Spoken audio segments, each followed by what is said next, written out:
Hello दोस्तों, आज जो हम चैप्टर पढ़ने जा रहे हैं ना, वो सिविक्स का एक बहुत इम्पॉर्टेंट चैप्टर है।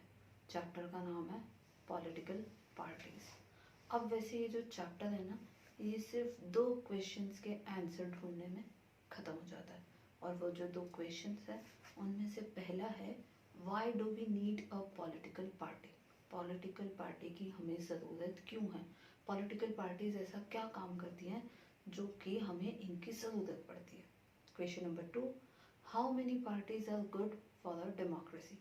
अब ऐसा है कि हमारी डेमोक्रेसी के लिए कितनी पार्टीज का होना सही है।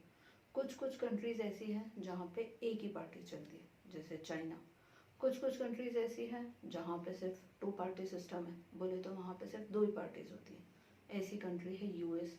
और इंडिया हमारा मल्टी पार्टी सिस्टम चलता है भाई साहब। मल्टी पार्टी बोले तो यहाँ पे बहुत सारी पॉलिटिकल पार्टीज एग्जिस्ट करती हैं।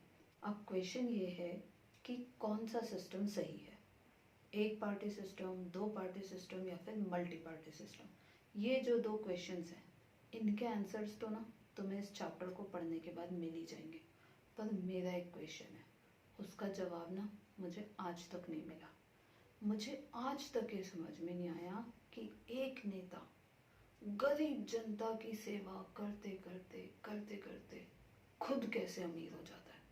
अगर तुम्हें इस सवाल का जवाब मिले ना, तो तुम मुझे कमेंट बॉक्स में ज़रूर बताना। देखो, मैं तुम्हें हमेशा कहती हूँ ना कि अगर चैप्टर का नाम समझ में आ जाता है ना, तो बाकी का चैप्टर समझने में बहुत आसानी हो जाती है। चैप्टर का नाम है पॉलिटिकल पार्टीज़। तो पहले हम ये समझ लेते हैं कि पॉलिटिकल पार्टीज़ होती क्या हैं। Political parties are actually the vehicles of federal sharing of political powers, and they are negotiators of social divisions in the arena of democratic politics. समझ में आया? नहीं आया होगा। पता है क्यों? क्योंकि ये थी शशि थरूर टाइप की अंग्रेजी। मैं तुम्हें आम आदमी वाली जो अंग्रेजी होती है ना, उसमें समझा देती हूँ। वैसे आम आदमी से मुझे एक बात याद आई कि जो ये आम आदमी होते हैं ना, ऑर्डिनरी टाइप के लोग, इनके लिए डेमोक्रेसी और पॉलिटिकल पार्टीज बात बराबर ही होती है। इनको पता ही नहीं होता कि ये 2 अलग अलग चीज़ें। अगर हमारे देश के कोई दूर के कोने में, बोले तो रिमोट एरियाज में जाएं हम, और अगर किसी को पूछें कि भाई साहब आपको पता है कॉन्स्टिट्यूशन क्या होता है, आपको पता है लॉज कैसे बनते हैं, आपको पता है फेडरलिज्म क्या होता है, तो चांसेस आर कि वो ये सब नहीं जानता है। बट आप अगर उनसे पॉलिटिकल पार्टीज के बारे में पूछो, मतलब आप उनसे पूछो कि आपको पता है बीजेपी क्या है, कांग्रेस क्या है, तो उसको चांसेस ये हैं कि उनको पता होगा कि पॉलिटिकल पार्टीज क्या है। मतलब कि गवर्नमेंट कैसे बनती है, लॉज कैसे बनते हैं, गवर्नमेंट काम कैसे करती है, ये सब भले नहीं पता हो, पर बीजेपी, कांग्रेस, इनके बारे में पता होता है। कहने का मतलब कि पॉलिटिकल पार्टीज पता है क्या होती हैं? They are like face of government. इसका मतलब कि लोग भले गवर्नमेंट कैसे काम कर रही है वो जाने या नहीं जाने, बट पॉलिटिकल पार्टीज क्या कर रही हैं इनके बारे में पता होता है। अगर हम कुछ 100 साल पहले की बात करें ना, तो दुनिया में उस टाइम पे जितने भी देश थे, उनमें से मुश्किल से कुछ 1-2 देश रहे होंगे, वेरी फ्यू कंट्रीज, जिनमें ना पॉलिटिकल पार्टीज एग्जिस्ट करती थी। और अगर आज की बात करें, तो आज दुनिया में कुछ ही ऐसे देश बचे होंगे जहाँ पे पॉलिटिकल पार्टीज एग्जिस्ट नहीं करती। इससे क्या पता चलता है? इससे पता चलता है परिवर्तन ही संसार का नियम है। कहने का मतलब कि कुछ सालों में ऐसा कुछ ना कुछ तो हुआ जिससे लोगों को समझ में आया कि ये जो पॉलिटिकल पार्टीज है ना, ये बहुत इम्पोर्टेंट है। इसीलिए तो सारे सारे देशों में फैल गई ना। इसका मतलब they became omni present. Omni present पता है क्या? ओमनी प्रेजेंट फिर से वही शशि थरूर वाले अंग्रेजी का शब्द है। मीनिंग देख लो, स्क्रीन पे दिया हुआ है। अब चलो हम ये समझ लेते हैं कि आखिर ये पॉलिटिकल पार्टीज होती क्या हैं, करती क्या हैं, क्यों हमें इनकी ज़रूरत पड़ती है। तो सबसे पहले मैं तुम्हें पॉलिटिकल पार्टीज की डेफिनेशन बता देती हूँ आम आदमी की अंग्रेजी में। A group of people who come together to contest election and they hold power to form government. कहने का मतलब पॉलिटिकल पार्टीज क्या होती हैं? पॉलिटिकल पार्टीज ग्रुप होता है लोगों का, और वो लोग क्या करते हैं? इलेक्शन कंटेस्ट करते हैं, चुनाव लड़ते हैं। चुनाव में अगर जीत गए तो क्या होता है, गवर्नमेंट बना लेते हैं। तो बस ऐसे लोगों का ग्रुप जो इलेक्शन कंटेस्ट करते हैं, जिनके पास पावर होती है, जो गवर्नमेंट बनाते हैं, इन्हीं को ही हम पॉलिटिकल पार्टीज कहते हैं। अब देखो ऐसा है कि हर पॉलिटिकल पार्टी की ना अपनी आइडियोलॉजी होती है, अपनी पॉलिसीज होती है, अपनी थॉट प्रोसेस होती है, उनका एक एजेंडा होता है। अब ज़रूरी नहीं है कि दुनिया में जितनी पॉलिटिकल पार्टीज हैं उनके अपने अपने देश में जो पॉलिटिकल पार्टीज हैं, उस देश की पूरी जनता उस पॉलिसी से, उस पार्टी की पॉलिसी से कन्विंस हो। अब ऐसा होता है कि एक पार्टी आपको कोशिश करती है उनके आइडियाज़, उनकी पॉलिसी से कन्विंस करने की। अगर लोग कन्विंस होते हैं तो वो वोट डालते हैं, अगर पॉलिटिकल पार्टीज़ को वोट ज़्यादा मिलते हैं तो वो इलेक्शन जीत जाते हैं, और इलेक्शन जीत जाते हैं तो फिर वो गवर्नमेंट बनाते हैं। और अगर नहीं जीते ना, तो भी बल्ले बल्ले। पॉलिटिक्स एक ऐसी चीज़ है जिसमें अगर जीत गए तो ऐशी ऐश, नहीं जीते तो भी ऐशी ऐश। पर हाँ, नहीं जीतने के बाद थोड़ी कम ऐश होती है, पर मज़े तो जीवन भर के हो ही जाते हैं। वो कैसे, ये हम जब आगे बात करेंगे ना तब तुम्हें समझ में आएगा। अब देखो, जैसा मैंने तुम्हें अभी अभी बताया कि हर पार्टी की ना अपनी अलग पॉलिसीज होती है, अपना एजेंडा होता है। तो क्या होता है कि ज़रूरी नहीं कि सारे लोग उन पॉलिसीज में बिलीव करें, सबकी अपनी अपनी ओपिनियंस होती हैं। पूरा देश तो दूर की बात है, इतनी बड़ी सोसाइटी तो बहुत दूर की बात है कि वो एक पॉलिसी से या एक बात से कन्विंस होएगी या एक बात में अग्री होंगे। घर में कई बार दो लोगों के बीच में ना डिफरेंस ऑफ ओपिनियंस आ जाते हैं। कैसे, जैसे मान लो तुम्हें ट्रिप पे जाना है, तुमने मम्मी से पूछा कि मम्मी मेरी एग्ज़ाम हो गई है, होमवर्क कंप्लीट है, मेरे सारे फ्रेंड्स ट्रिप पे जा रहे हैं, मैं जाऊँ क्या? तो मम्मी बोली कि हाँ बेटा चले जाओ। पर मम्मी साथ में ये भी बोल देती है कि एक बार पापा से भी पूछ ले। क्यों? क्योंकि पैसे तो पापा को ही देने हैं ना। तुम पापा के पास गए, तुमने पापा को बोला कि पापा मैं ट्रिप पे जाऊँ क्या? पापा ने बोला अच्छा, पिछली बार के एग्ज़ाम के मार्क्स याद हैं? कुछ पढ़ना लिखना है नहीं, बस घूमने को बोल दो, कोई नहीं जाना ट्रिप पे। तो मम्मी के हिसाब से ट्रिप पे चले जाओ बेटा, पापा के हिसाब से नहीं जाना ट्रिप पे। तो जब दो लोगों में डिफरेंस ऑफ ओपिनियंस हो सकते हैं, तो इतना बड़ा देश, इतनी बड़ी सोसाइटी, इतने सारे लोग, तुम्हें क्या लगता है कि सारे के सारे लोग एक बात पे एग्री कर जाएंगे? इम्पॉसिबल, ऐसा हो ही नहीं सकता। तो जो एक पार्टी होती है, उसकी जो पॉलिसीज है, उसका जो एजेंडा होता है, ज़रूरी नहीं है कि सारे लोग उससे एग्री करें। तो क्या होता है कि पार्टी जानी जाती है कि वो सोसाइटी के किस सेक्शन के लिए या किस सेक्शन के बेटरमेंट के लिए स्टैंड करती है, मतलब उनकी पॉलिसीज़ किसके फेवर में। तो ऐसी अलग अलग पार्टीज होती हैं, उनके अपने अलग अलग एजेंडाज होते हैं और सब उस हिसाब से काम भी करते हैं। अब देखो ऐसा है, पॉलिटिकल पार्टीज के ना तीन कंपोनेंट्स होते हैं।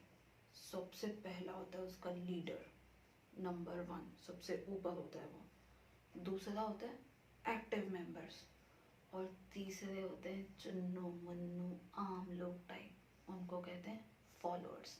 और वैसे आजकल ना फॉलोअर्स की दो कैटेगरीज होने लग गई है, एक होती है अंधभक्त और दूसरे होते हैं चमचे। खैर, पॉलिटिक्स असाइड, हम आ जाते हैं अपनी पॉलिटिकल पार्टीज पे। अब देखो, ये तो मैंने तुम्हें बता दिया कि पॉलिटिकल पार्टीज होती क्या हैं, डेफिनेशन भी सुन ली। अब हम चलते हैं ये समझने के लिए कि पॉलिटिकल पार्टीज़ के काम क्या हैं, उनके फंक्शंस क्या हैं। तो भैया ये एक इम्पॉर्टेंट क्वेश्चन है, बहुत अच्छे से सुनना। वैसे तो पॉलिटिकल पार्टीज़ ना ढेरों काम करती है, पर हमें वो बहुत सारे काम, उतने ढेर के ढेर काम नहीं पढ़ने, हमें उनके इम्पॉर्टेंट फंक्शंस पढ़ने। और कितने फंक्शंस हैं? 7 फंक्शंस हैं। पहले मैं ये सातों तुम्हें बता देती हूँ, फिर हम एक एक करके इनको इन डिटेल पढ़ लेंगे। तो पहला फंक्शन है कंटेस्ट इलेक्शंस। सेकेंड इनका फंक्शन है they put forward policies and programmes. तीसरा फंक्शन दे मेक लॉज। चौथा function they form and run government. काम number 5, they form opposition. Opposition क्या होता है इसके बारे में हम इन डिटेल बात करेंगे, ये भी एक बहुत इंपॉर्टेंट फंक्शन है। फंक्शन नंबर 6, मतलब छठवां काम, वो ये है दे शेप पब्लिक ओपिनियन। और सातवां फंक्शन ये है they provide access to government machinery and welfare schemes implemented by the government. अब देखो ऐसा है कि जो सातों काम है ना, इनमें एक न एक पे क्वेश्चन डेफिनेटली बनता है। तो ये सातों कामों को बहुत अच्छे से सुनना। सबसे पहला काम क्या है? Contest election. वैसे मैं तुम्हें एक बात बताऊं, अगर तुमसे पूछा जाए MCQ टाइप के क्वेश्चन में 4 ऑप्शन देके कि बताओ पॉलिटिकल पार्टी का सबसे इम्पोर्टेंट फंक्शन क्या है, तो सबसे इम्पोर्टेंट पता है क्या है? Contest election. बट अगर क्वेश्चन को थोड़ा घुमा के पूछा जाए और तुमसे पूछा जाए कि बताओ पॉलिटिकल पार्टीज का अल्टीमेट एम क्या है, और अगर उसमें 2 ऑप्शन तुम्हें दिखें, कंटेस्ट इलेक्शन और विनिंग द इलेक्शन, तो अल्टीमेट एम पता है क्या होता है? Winning the election. Her political party का एम होता है इलेक्शन लड़ना, बट अल्टीमेट एम होता है उस इलेक्शन में जीतना। तो याद रखना, ultimate aim is not just to contest the election, ultimate aim is to win the election. अब ये जो इनका अल्टीमेट एम है ना, चुनाव जीतना और गवर्नमेंट बनाना, उसके लिए पता है क्या करना पड़ता है? उसके लिए हर पार्टी को अपने कैंडिडेट्स को इलेक्शन कंटेस्ट करवाने पड़ते हैं। अब ऐसा है कि US जैसी कंट्री में ये जो इलेक्शन कंटेस्ट करने वाले लोग होते हैं, जिनको कैंडिडेट्स कहते हैं, वो पता है कौन सिलेक्ट करता है? वो सिलेक्ट करते हैं उस पार्टी के मेंबर्स और उस पार्टी के सपोर्टर्स। बट हमारा इंडिया, मेरा भारत महान, यहाँ पे कौन इलेक्शन कंटेस्ट करेगा ये कैसे डिसाइड होता है पता है? जो उस पार्टी का टॉप लेवल का लीडर होता है ना, वो डिसाइड करता है कि कौन बंदा इलेक्शन कंटेस्ट करेगा। वैसे इलेक्शन कंटेस्ट करने को आम अंग्रेजी में या आम भाषा में कहते हैं चुनाव का टिकट मिलना। और जो एक पर्सन होता है ना, बोले तो वो कंटेस्टेंट, वो बहुत मेहनत करता है उस टिकट को पाने के लिए, और बहुत ज़्यादा मेहनत करता है, दिन रात एक कर देता है चुनाव में जीतने के लिए। और वो इतनी ज़्यादा मेहनत कर चुका होता है पहले चुनाव का टिकट लेने के लिए और फिर चुनाव जीतने के लिए, कि वो चुनाव जीतने के बाद मेहनत करना ही भूल जाता है। अब ये जो बंदा इलेक्शन कंटेस्ट कर रहा होता है ना, उसको ये तो बहुत अच्छे से याद रहता है कि मुझे विकास करना है, पर वो ये भूल जाता है कि विकास करना किसका है। उसको यही याद नहीं रहता है कि भाई तेरे को इलेक्शन में इसलिए जिताया गया है ताकि तू देश का और जनता का विकास करे, बजाय देश का विकास करने के वो खुद का विकास करने में ही लग जाता है। फंक्शन नंबर 2, पॉलिटिकल पार्टीज का काम पता है क्या है? They put forward policies and programmes. और ये जो पॉलिसीज और प्रोग्राम्स होते हैं ये ऐसे होते हैं जिससे देश का भला हो सके। अब पता है ये जो देश का भला करने वाली बात है ना, ये हर एक के हिसाब से अलग अलग है। मेरा जिस काम में भला होगा हो सकता है उससे तुम्हारा भला ना हो, और जिस काम से तुम्हारा भला होगा हो सकता है वो मेरे लिए कोई भलाई का काम नहीं हो। तो अब पॉलिटिकल पार्टीज ऐसे तो करेंगी नहीं कि देश के कोने कोने में जाके हर एक से पूछें कि भाई साहब आप बता दीजिए आप क्या चाहते हैं, बहन जी आप बता दीजिए आप क्या चाहते हैं। अगर वो ऐसे हर एक से सबका ओपिनियन मांगने लग गए ना, तो फिर हो गया काम। मैंने तुम्हें अभी बताया ना कि घर में जब दो लोगों के ओपिनियन मैच नहीं करते हैं, तो इतनी बड़ी देश, इतना बड़ा, इतने सारे लोग कहाँ से ओपिनियन मैच करेंगे। तो अब पॉलिटिकल पार्टीज के लिए ये तो पॉसिबल नहीं है कि वो हर एक का फीडबैक ले, हर एक से उनका ओपिनियन मांगे। तो ये लोग क्या करते हैं, इतना जो बड़ा सा मल्टीट्यूड है अलग अलग ओपिनियन का, उसको रिड्यूस कर देते हैं और कुछ फ्यू जो बेसिक डिमांड्स है लोगों की, उनके हिसाब से पॉलिसीज और प्रोग्राम्स बनाते हैं। और वो इसलिए बनाते हैं ताकि देश का भला हो सके। एक्चुअली वो इसलिए बनाते हैं ताकि उनका खुद का भला हो सके। तो फंक्शन नंबर 2 जो है वो ये कहता है कि political parties they reduce the vast multitude of public opinion into few basics. काम नंबर 3, मेकिंग लॉज। लॉज बनाने का काम, अब तुम सोच रहे होंगे कि हमको पहले तो पढ़ाया था कि लेजिस्लेचर में बनते हैं, पार्लियामेंट में पॉलिसीज डिस्कस होती हैं, फिर जो मेजॉरिटी ऑफ मिनिस्टर्स हैं वो उस पर एग्री करते हैं, प्रेसिडेंट आते हैं अपने ऑटोग्राफ देते हैं और पॉलिसी बन जाती है लॉ। बिल्कुल सही, ऐसा ही होता है। अब देखो ऐसा है कि ये जो लॉ बनाने वाला काम है ये हम पॉलिटिकल पार्टीज़ के फंक्शन में इसलिए पढ़ रहे हैं क्योंकि ये जो मेंबर्स होते हैं, जो लोकसभा के जो मेंबर्स हैं, जो ये डिस्कस करते हैं कि भाई ये पॉलिसीज़ के ये एडवांटेजेस हैं, इससे ऐसा होगा, इससे इतने लोगों का भला होगा एंड ऑल, ये सब मोस्टली कौन सी पार्टीज़ के होते हैं? जिसकी गवर्नमेंट होगी उसकी। बोले तो रूलिंग पार्टी जो होती है उसी के मेंबर्स होते हैं, मोस्टली उसी के मेंबर्स होते हैं लोकसभा में।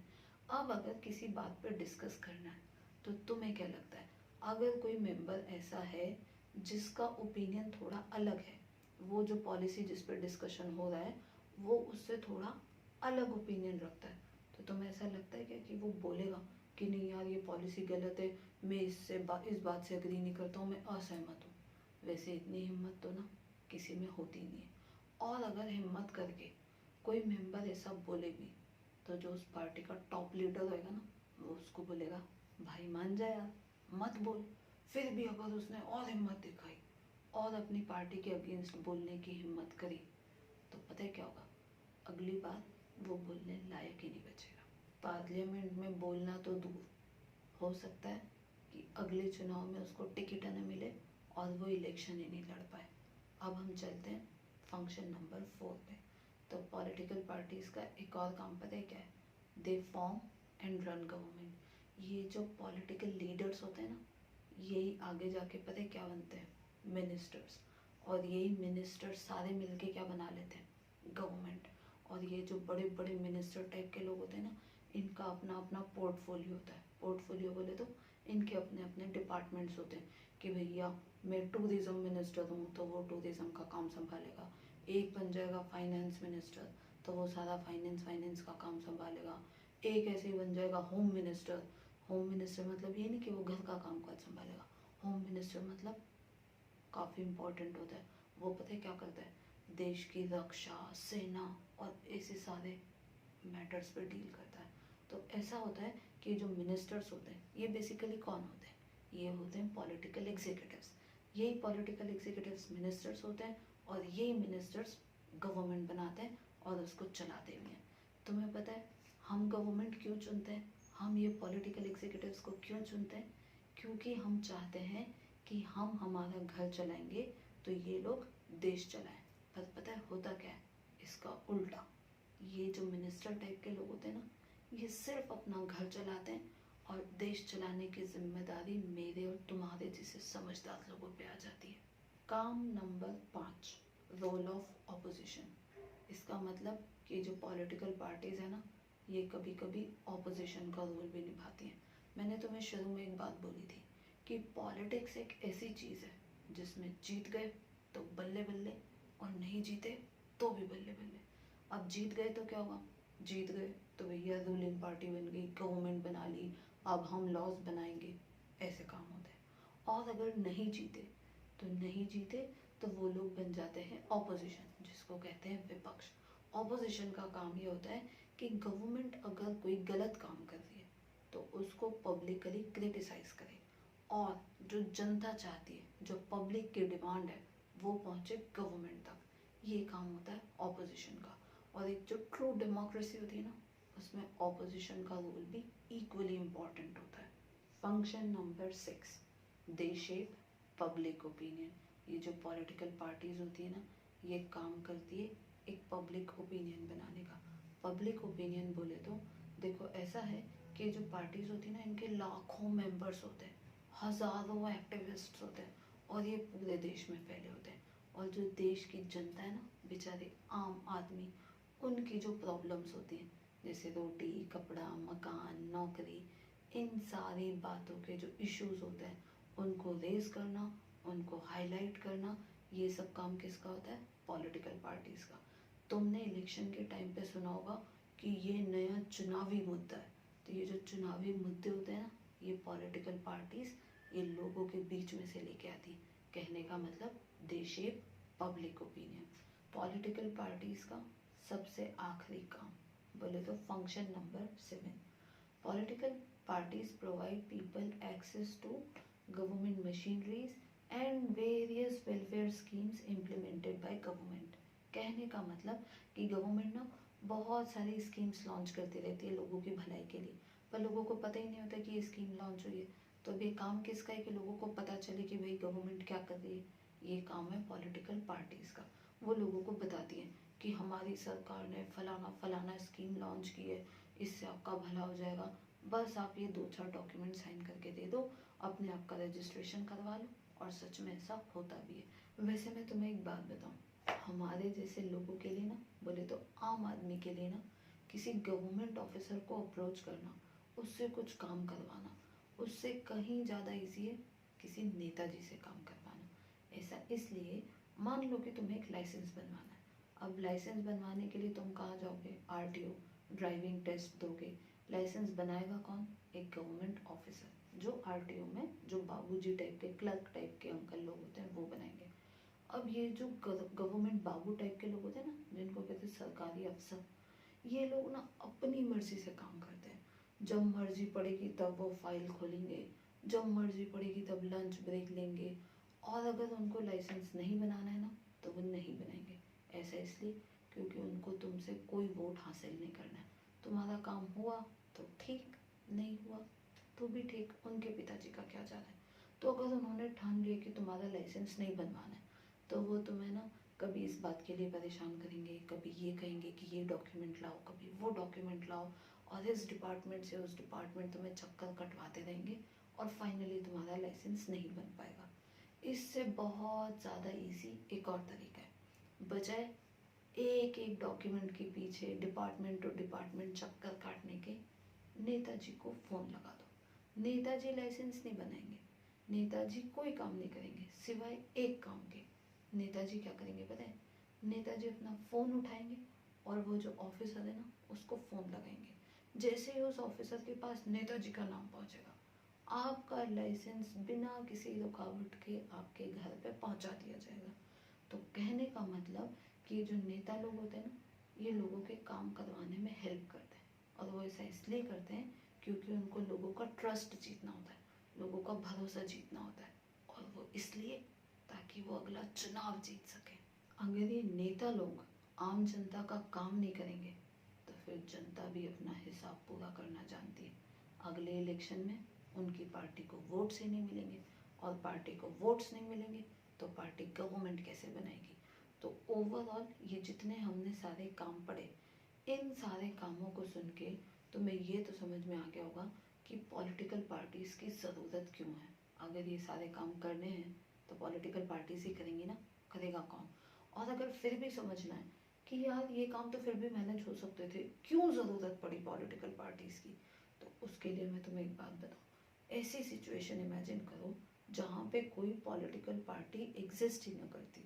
और वैसे भी अगर किसी चीज़ की इम्पोर्टेंस समझनी हो ना, तो सबसे अच्छा तरीका होता है उस चीज़ के बिना इमेजिन करो, तो तुम्हें समझ में आएगा कि कितनी इम्पोर्टेंट होती है वो चीज़। जैसे मम्मी की इम्पोर्टेंस तब सबसे ज़्यादा पता चलती है जब मम्मी ना कहीं बाहर चली जाती है, तब हमें याद आता है कि यार छोटी छोटी चीज़ें पता नहीं घर में कहाँ रखी होती हैं। ऐसे तो रोज़ टाइम पे मिल जाती हैं, पर मम्मी नहीं है तो कुछ मिलता ही नहीं है। तो ऐसे ही पॉलिटिकल पार्टीज ना बहुत सारे काम करती हैं। तो बिना पॉलिटिकल पार्टीज के गवर्नमेंट का बन पाना, और स्पेशली हमारे जैसे देश में जहाँ पे इतने सारे लोग हैं, इतना बड़ा फ्रेमवर्क का स्टैंड कर पाना इम्पॉसिबल है। जस्ट इमेजिन अगर ये पॉलिटिकल पार्टीज नहीं होंगी तो इलेक्शंस कैसे कंटेस्ट होंगे। मान लो कोई इंडिपेंडेंट इलेक्शन कंटेस्ट करेगा, सब लोग जीत भी गए, तो जो पर्सन जीतेगा वो क्या होगा? वो अपनी सिर्फ कॉन्स्टिट्यूएंसी के लिए, या जिस एरिया से उसने चुनाव लड़ा है सिर्फ उसके लिए रिस्पॉन्सिबल होगा। पूरे देश का क्या? पूरे देश को कौन संभालेगा? इतने बड़े देश का जो फ्रेमवर्क है उसका क्या? तो अगर पॉलिटिकल पार्टीज नहीं होंगी तो गवर्नमेंट तो फिर भी जैसे तैसे बन जाएगी कि भाई इस कॉन्स्टिट्यूएंसी को ये पर्सन रिप्रेजेंट करता है, दूसरी वाली को ये पर्सन रिप्रेजेंट करता है, बट जो गवर्नमेंट बनेगी ना, उसकी जो यूटिलिटी है दैट विल रिमेन अनसर्टेन। तो इस बात से हम इस कंक्लूजन पे पहुंचते हैं कि इस दुनिया की कोई भी कंट्री हो, बिग हो, स्मॉल हो, या फिर ओल्ड हो, न्यू हो, डेवलपिंग हो या डेवलप्ड हो, कोई से भी किसी भी तरीके की कंट्री हो, पॉलिटिकल पार्टीज की ज़रूरत तो है। तो जो हमारा पहला क्वेश्चन था, why do we need political parties, या फिर what are the function of political parties, ये जो 7 मैंने तुम्हें बताए, इन्हीं सारे कामों की वजह से हमें पॉलिटिकल पार्टीज की ज़रूरत पड़ती है। तो ये जो दोनों क्वेश्चन है ना, why do we need a political party या फिर what are the functions of a political party, इन दोनों क्वेश्चंस का आंसर सेम ही है। तो मेरे आंसर्स में यही लिखना है कि पॉलिटिकल पार्टीज आखिर करती क्या हैं। अब हम चलते हैं दूसरे क्वेश्चन पे। दूसरा क्वेश्चन ये था, how many parties are good for the democracy. अगर कोई देश डेमोक्रेसी है, वहाँ पे डेमोक्रेसी है, तो वहाँ पे कितनी पार्टीज होनी चाहिए। अब देखो, अगर मेनली हम बात करें तो 3 टाइप के पार्टी सिस्टम होते हैं। सबसे पहला होता है one party system. One party system मतलब उस देश में पॉलिटिकल पार्टी के नाम पे सिर्फ एक ही पार्टी है, और ऐसा देश है चाइना। उस पार्टी का नाम है कम्युनिस्ट पार्टी। तो कम्युनिस्ट पार्टी इलेक्शन कंटेस्ट करेगी, जीतेगी भी वही, हारेगी भी वही, लोगों के पास कोई ऑप्शन ही नहीं है सिवाय उसी पार्टी को वोट डालने के। तो एक्चुअली अगर बताऊँ ना मैं तुम्हें, तो ये कोई डेमोक्रेसी है ही नहीं। डेमोक्रेसी का मतलब होता है कि भाई लोगों के पास ऑप्शन तो हो। अगर मान लो कि वो कम्युनिस्ट पार्टी के काम से खुश नहीं है, तो उनके पास कोई ऑप्शन तो हो कि वो दूसरी पार्टी को वोट दे सकें, पर दूसरी पार्टी एग्जिस्ट ही नहीं करती। इसका मतलब कि वहाँ पे डेमोक्रेसी है ही नहीं। तो ऐसे देश जहाँ पे वन पार्टी सिस्टम चलता है, जैसे चाइना, वी कैन नॉट से इट कि यहाँ पे ट्रू डेमोक्रेसी है। अब आते हैं हम टू पार्टी सिस्टम पे। टू पार्टी सिस्टम मतलब जैसे कि आप एग्जांपल ले सकते हो यूएस का। यूएस में मेनली 2 पार्टीज होती हैं, एक है रिपब्लिक पार्टी, एक है डेमोक्रेटिक पार्टी। अब लोगों के पास 2 ही ऑप्शन है कि या तो आप रिपब्लिक पार्टी को वोट करोगे या फिर आप डेमोक्रेटिक पार्टी को वोट करोगे। अगर आप इस पार्टी से खुश नहीं हो तो दूसरी वाली को वोट कर दो, दूसरी वाली से खुश नहीं हो तो पहली वाली को वोट कर दो। मान लो कि दोनों में से किसी एक की गवर्नमेंट अभी बनी हुई है और उन्होंने अच्छे से काम नहीं किए, तो लोग अगली बार उसको वोट देंगे क्या? नहीं देंगे, तो दूसरी वाली को वोट जाएगा। तो पहले वाली पार्टी जो अभी जिसकी गवर्नमेंट है, वो ऐसा काम ही नहीं करेगी कि लोग खुश ना हो। तो इससे क्या होता है, वो पार्टी बहुत अच्छे से काम करती है। तो ये होता है टू पार्टी सिस्टम। अब ये जो कंट्रीज है जहाँ पे टू पार्टी सिस्टम है, वहाँ पे कई बार ये ऐसा होता है कि दूसरी छोटी मोटी पार्टीज दे में एग्जिस्ट, बट चांसेस आर कि they are going to win elections, ऐसा बिल्कुल भी नहीं है। कहने का मतलब कि जो 2 पार्टीज हैं, they have serious chances to win elections and to form government. अब हम चलते हैं मल्टी पार्टी सिस्टम पे। मल्टी पार्टी सिस्टम बोले तो बहुत सारी पार्टीज का सिस्टम। हमारे इंडिया में ना कोई भी चुन्नू लाल उठ के अपनी एक पॉलिटिकल पार्टी बना सकता है। ऐसा मैं नहीं कह रही हूँ, ऐसा कहता है हमारा कॉन्स्टिट्यूशन। हमारा कॉन्स्टिट्यूशन अलाउ करता है लोगों को, we are free to form any political party. और ना हमारे देश में एक इंस्टीट्यूशन है, वो ये देखता है कि भैया कहाँ पे कौन सी स्टेट में इलेक्शन होने हैं, कौन सी पार्टी का क्या सिंबल है, कौन सी पार्टी की क्या फिलॉसफी है, कौन इलेक्शन कंटेस्ट कर सकता है, कौन नहीं करेगा। ये सारा कामकाज कौन संभालता है पता है? The election commission of India. और ये जो इलेक्शन कमीशन ऑफ इंडिया है ना, इसके हिसाब से हमारे देश में 750 से ज़्यादा, more than 750 political parties exist. बोले तो 750 से ज़्यादा पॉलिटिकल पार्टीज हमारे देश में हैं। हालांकि इनमें से बहुत सारी तो ऐसी छोटी मोटी पार्टीज हैं and most of them are inactive. But हाँ, इंडिया में जो पॉलिटिकल पार्टी सिस्टम है वो है मल्टी पार्टी सिस्टम। इसका मतलब कि हमारे देश में जब चुनाव होते हैं तो सिर्फ एक पार्टी जीतेगी या सिर्फ 2 पार्टीज जीतेंगी, ऐसा नहीं है। मोर देन 2 पार्टीज के सीरियस चांसेस होते हैं कि वो इलेक्शन जीत सकती है और वो गवर्नमेंट बना सकती है। अब कई बार पता है क्या होता है, ये मल्टी पार्टी सिस्टम में ना इलेक्शंस जब होते हैं और जब इलेक्शन के रिजल्ट्स आते हैं तो किसी एक पार्टी को ना क्लियर मेजॉरिटी मिलती नहीं है। तो ये पार्टीज पता है क्या, इनको सिर्फ एक ही चीज़ चाहिए होती है, वो होती है कुर्सी। इनको चाहिए रहती है पावर। तो ये क्या करते हैं, 2 और 2 से ज़्यादा पार्टीज मिलके ना कोएलिशन गवर्नमेंट बना लेती, बोले तो मिली जुली सरकार। इसको अलायंसेस भी कहते हैं और फ्रंट भी कहते हैं। ऐसे ही ना 2004 के इलेक्शन में हुआ, तो उस टाइम के जो पॉपुलर अलायंसेस थे वो थे एनडीए, यूपीए, और एनडीए एक अलायंस था, यूपीए दूसरा मेजर अलायंस, और जो बाकी सब बचे उनको कहते थे लेफ्ट फ्रंट। अब ये जो कोएलिशन गवर्नमेंट बनती है ना, ये कई बार ना मेसी होती है। इसमें किसी भी चीज़ पे डिसीजन आने में बहुत टाइम लगता है और इनकी स्टेबिलिटी के भी ना कोई ठिकाने नहीं रहते। कभी कोई मिनिस्टर रिजाइन कर देगा, कभी कोई अपना सपोर्ट वापस ले लेगा, कभी गवर्नमेंट गिर जाएगी, यही सब चलता रहता है। अब देखो, कोएलिशन गवर्नमेंट के ना थोड़े बहुत फ़ायदे भी हैं। फ़ायदे ये हैं कि अलग अलग ओपिनियन, अलग अलग इंटरेस्ट को रिप्रेजेंट करने का एक पॉलिटिकल प्लेटफॉर्म मिल जाता है। तो भैया ऐसा है कि हमने तीनों चीज़ें पढ़ ली, वन पार्टी सिस्टम, जो कि डेमोक्रेसी के हिसाब से सही नहीं है। 2 पार्टी सिस्टम ठीक है, बट इंडिया में अगर कोई चाहे कि मैं अपनी पॉलिटिकल पार्टी बनाऊँ तो आप उसको ये तो नहीं बोल सकते ना कि नहीं भैया हम देखो पॉलिटिकल पार्टी बनाने नहीं देंगे, हमारी कॉन्स्टिट्यूशन ने अलाउ कर रखा है। तो हमारे यहाँ हो गया मल्टी पार्टी सिस्टम। अब मल्टी पार्टी सिस्टम के हमने एडवांटेजेस भी पढ़ लिए, डिसएडवांटेजेस भी पढ़ लिए। तो ये वाला जो क्वेश्चन था ना कि how many parties are good for the democracy, ये एनसीईआरटी वालों ने पूछा भी, और पता है इसका जवाब क्या दिया? इसका जवाब दिया कि this question is not a good question, let us leave this. इस बात को सुन के ना मुझे एक गज़ल याद आ गई। वैसे गज़ल तो तुम्हें शायद ही पता होगा क्योंकि तुम हो हनी सिंह और बादशाह के ज़माने के बच्चे। उस गज़ल के ना मुझे लिरिक्स बहुत पसंद है, और मैं सुनाऊँ तुम्हें क्या है। उस गज़ल की एक लाइन है, वो अफसाना जिसे अंजाम तक पहुंचाना हो नामुमकिन, उसे एक खूबसूरत मोड़ देकर छोड़ना अच्छा। ये पता है किसने गाई है? ये गाई है महेंद्र कपूर ने। अब अगर तुमने नाम नहीं सुना हो तो अपने मम्मी पापा से पूछना, और अगर मम्मी पापा ने भी नहीं सुना हो ना तो दादा दादी ने तो ज़रूर सुना होगा। बहुत अच्छी गज़ल है, सर्च करना इस वीडियो के बाद, तुम्हें डेफिनेटली मिल जाएगी। तो भैया ऐसा है, एनसीईआरटी वालों ने हमसे एक क्वेश्चन पूछा, how many parties are good for the democracy. अब जब तुम्हें इस क्वेश्चन का जवाब भी नहीं पता, तुम लास्ट में ये कहते हो कि चलो छोड़ो इस क्वेश्चन को। तो जब तुम्हें छोड़ना ही था तो इस क्वेश्चन को पकड़ा ही क्यों? खैर छोड़ो। आई होप कि तुम्हें ये 2 क्वेश्चंस तो समझ आई गए होंगे। अब इस वीडियो में हमने 2 क्वेश्चंस पे डिस्कस किया। अभी अगले वीडियो में हम देखेंगे कुछ जो फेमस पार्टीज़ है ना उनके बारे में डिस्कस करेंगे, उनके चुनाव चिन्ह के बारे में, उनको बनाया तो बनाया किसने, इन सब के बारे में हम डिस्कस करेंगे नेक्स्ट वीडियो में। Bye bye.